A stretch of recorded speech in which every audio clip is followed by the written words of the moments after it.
To my channel where females learn about their bodies and optimize their health. Today is our V Hygiene 102, and you remember I said V means vulva and vagina, so I'm going to be telling you about the habits you need to stop if you've been doing them before. We have 5 key habits, and even if you don't practice these things or if you don't do these things, I advise you still watch till the end, because you might have a friend or you might just see a female around doing them, and it's very important for you to advise them to stop. We do not want infections, we want to keep them at bay. The first video we looked at things for you to start doing, and in this video I'm going to be telling you the things to absolutely stop. So let's get into it.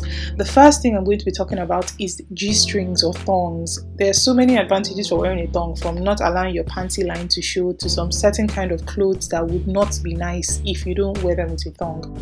But when you're working out, when you're running, when you're going to be very, very active, I advise you to stay away from thongs. I don't know the person that discovered or invented thongs, but the person did not have stability in mind. These pants can move for Africa.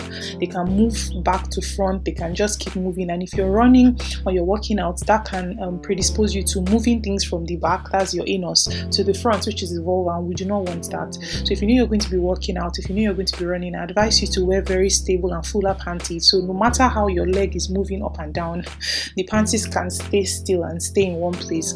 So that's going to be the first habit. The second thing I want you to stop doing, and I want you to advise women around you to stop doing, is vaginal steaming. And this one I think is a cultural thing that has been passed down for generations in this Nigeria. And the people that mostly do it are people that just had children. That's why I have this picture here. I understand that having a child, you might be eager for your body to go back to how it used to be before. And I've heard things like, oh, I steam for my vagina to get tight and stuff like that. I beg you in the name of God, it does not make your vagina tight.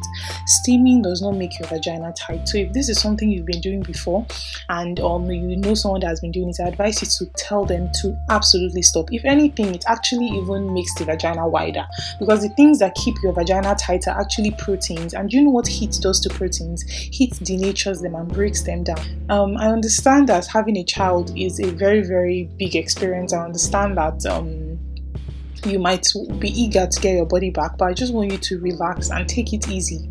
Getting pregnant and giving birth is a big deal, and it takes a lot from your body, from your mind. So just be patient with yourself, and with time your body is going to come back. And I'm going to have a different video where I actually talk to you about ways to keep your vagina tight, or ways to increase like the tightness of your vagina with exercises and different things that actually do work. But vaginal steaming does not work. As I said, if there's anything it does, it makes your vagina wider, and it can also lead to burns down there, and we do not want that. So don't burn yourself, don't hurt yourself, take it easy with yourself. Having a child, like I said, and giving birth is a very, very big thing, and your body has been through a lot. So just calm down. And like I said, if you're interested in that video, just let me know and I'll put up a video. I'm talking about ways to keep the vagina tight. So number 3, washing thoroughly with scented soaps. This one will still bring me back to the thing I've been shouting throughout all my videos. Do not wash your vagina. You can wash your vulva, you can wash your vulva, but please don't wash your vagina. Leave your vagina out of it. Leave your vagina alone. But wash thoroughly with scented soaps. It's advised that we should actually not wash that area with scented soaps or things that has too many additives. So if you can, I would advise you to get a scented soap for your body, because I know we're women and we love to smell good. I advise you to have a scented soap for your body, and then you can have an unscented soap for your vulva area. So just wash gently. No need for you to scrub and over. Just like it's not fight. Just relax with that area and wash gently. And yeah, and you can use a scented soap for your body and an unscented soap for down there. So playing doctor, this one is very, very important. In Nigeria, I know we don't have a very big culture of going to the hospital. People always wait like till the last minute before they go to the hospital. So what most people do, or what some people do, is that when they get sick, they just go to like the pharmacist and just try to self-medicate. This is something I advise you to not do if you've been doing before. Do not treat yourself for any form of infection down there. Playing doctor is when you have an illness, and instead of you to go to the hospital, instead you go to like a chemist or a pharmacist and just get an antibiotic and just treat it.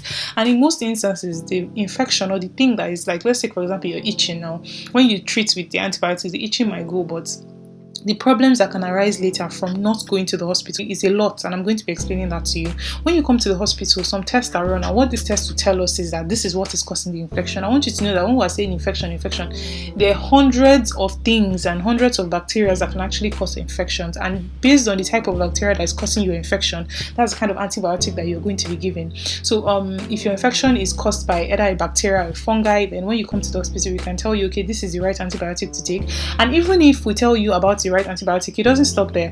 The test we're going to run will also tell us this is how much of this bacteria is there. So that will now tell us how long should this person take these antibiotics, and at what dose should they take the antibiotics. If you're treating yourself, you do not know all this information, you might just go ahead and just take an antibiotic for like 4 days when actually you're supposed to take it for like maybe 2 weeks, and that can actually cause the infection to go down for a while, but it's going to come back. And the problem with this infection coming back is that when it comes back, it's going to come back so strong, and it's going to come back so much, and the antibiotics you used to treat it before, it's already used to it, it's going to start doing odeshi. That antibiotic is not going to be able to cure it again and not going to be able to treat it, and that can lead to what we call antibiotic resistance, and this is a serious problem. Imagine having an infection that no antibiotic can treat.